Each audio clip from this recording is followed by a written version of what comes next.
What's going on, guys? In today's video, I have a short video here for you. I'm going to reset our HomeLInk for the Acura MDX 2018, and this applies to any other Acura MDX that is pretty much with the HomeLInk button.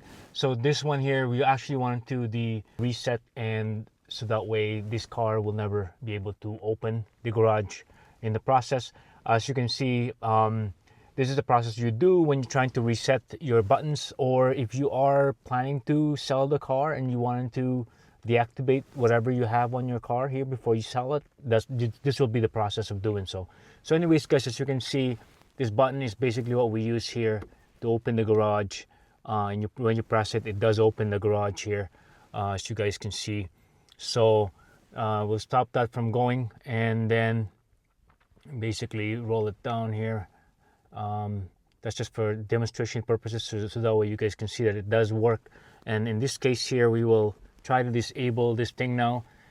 All you have to do is that you press and hold the 1 and 3, and the red light will turn on in the process. So until that red light will, I believe, blink or disappear, then it's already reset to factory setting, that is. So there you go.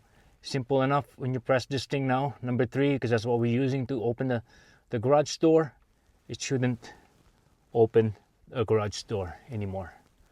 So that's how you pretty much undo your setting for your garage on the HomeLInk. Thanks again for watching.